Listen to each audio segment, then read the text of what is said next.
বন্ধুরা, আজকে আমি রান্না ইলিশ করছি মাছের ভাপা। এই যে ইলিশ মাছ কেটে রেখেছি, পেঁয়াজ রেখেছি কেটে, ধনেপাতা, লঙ্কা দুটো, আদা দুটো, রসুন, এদিকে রাঁধুনি জিরে বেটে এখন ভাপা করব। জিরে রাঁধুনিটা বেটে নিচ্ছি। তেল দিয়ে দিচ্ছি, ছোট্ট একটা তেজপাতা দিয়ে দিচ্ছি,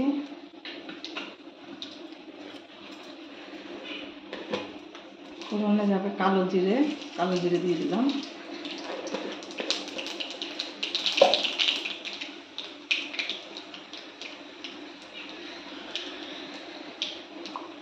এবার পেঁয়াজটাকে ছেড়ে দিচ্ছি, কাঁচা পেঁয়াজটাকে ছেড়ে দিলাম,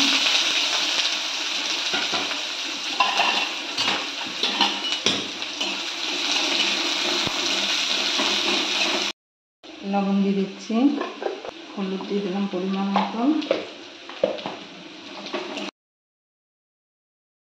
জিরে রাঁধুনি, কাঁচা লঙ্কা, আদা, রসুন বাটা দিয়ে দিচ্ছি।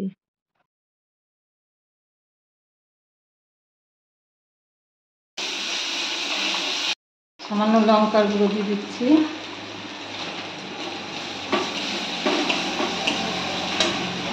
কেটে রাখা মাছটাকে দিয়ে দিচ্ছি, কাঁচা মাছটাকে এর সঙ্গে দিয়ে দিচ্ছি মিলিয়ে,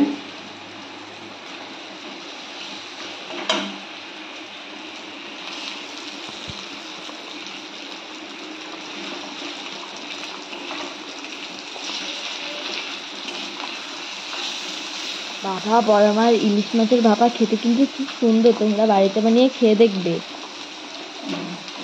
আমি খেয়ে দেখেছি, এটা খুব টেস্ট খেতে। তোমরা বাড়িতে বানিয়ে খেয়ে দেখবে, খুবই ভালো খেতে। টমেটো সস দিয়ে দিচ্ছি,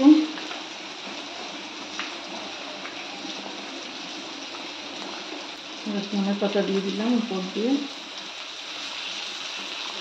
এবার ঢাকা দিয়ে রাখছি, সামান্য একটু জল দিয়ে দিচ্ছি, আবার ঢেকে রাখছি। এখন দেখো ইলিশ মাছ ভাপা হয়ে যাচ্ছে। আজ আমাদের কারেন্ট নেই, অন্ধকারে বুঝতে পারছো না। দেখো হয়ে এসছে, নামিয়ে দিচ্ছি। এবার আমাদের ইলিশ মাছ ভাপা দেখে নিয়ে অন্ধকারে হয়ে গেছে আমাদের ইলিশ মাছ ভাপা। দেখো ভাপাটা তৈরি হয়ে গেছে, বাড়িতে বানিয়ে খেতে দেখবেন, খুবই টেস্ট খেতে।